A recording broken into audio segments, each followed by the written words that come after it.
We're going to make a special laing.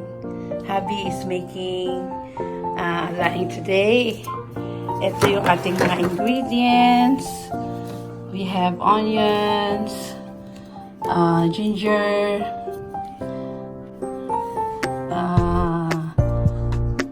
red chili, sili, and we have garlic. And then we have 7 cans of coconut milk. Meron tayo ditong pork.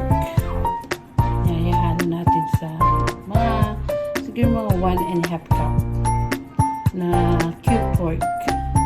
Yan, pack ng dried taro leaves, 114 grams. Yan, you can buy it sa Filipino store, meron din yan. Okay, made product of the Philippines ngayon. Mas maraming coconut milk, mas masarap.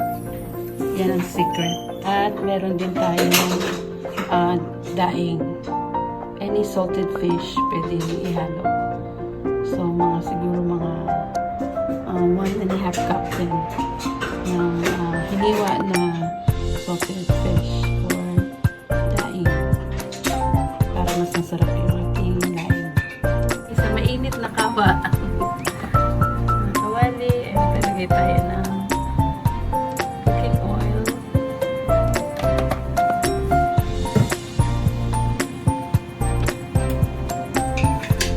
Ay ilalagay natin yung garlic, bawang.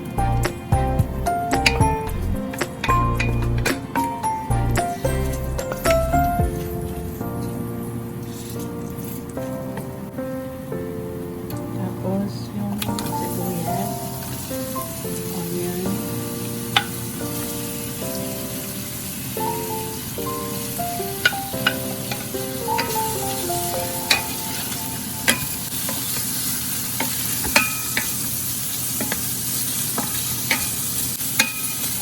tapos susunod ay yung ating ginger.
Ilalagay na natin yung tomato.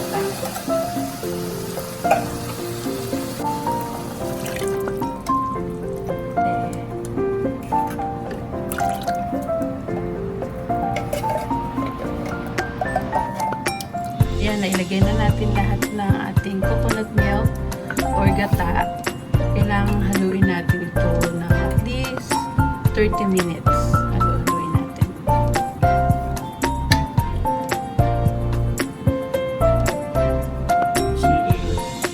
From time to time, ayan, ay buksan nyo at haluin. Habang kumukulo. Para mas malinaw na yung ating laing. Kumukulo na siya.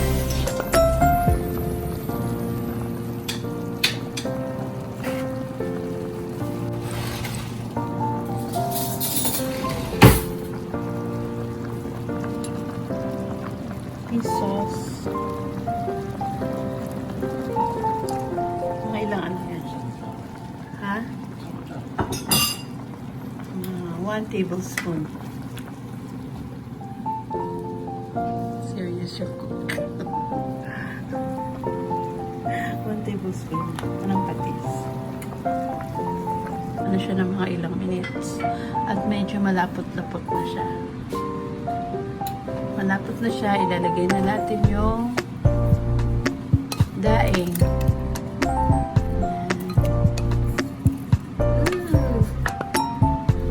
Masarap niyan.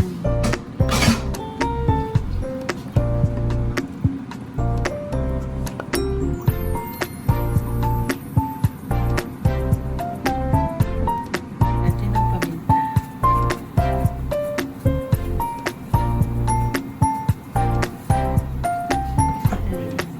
Maybe a little bit of salt. Walang bili po ano. So, ayan. Tsaka nyo ilalagay yung gabi kapag medyo malapot na yung ano, yung gata. Tapos, ayan. Ilalagay na natin yung dried taro gabi. Taro leaves. Ayan.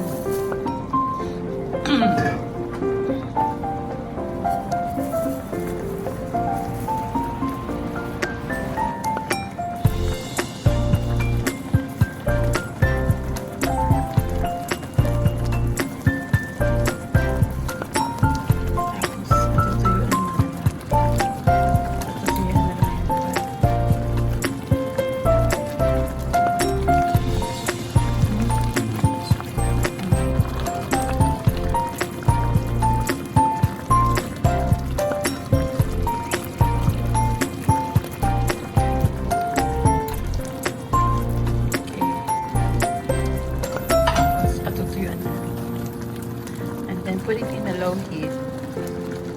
Then patuyuan natin.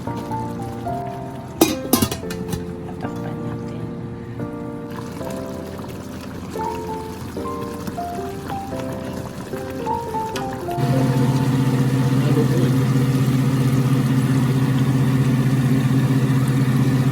Malapot na siya.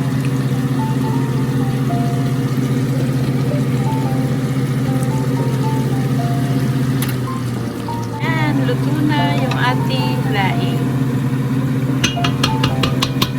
Yummers! Laing natin. There's our laing.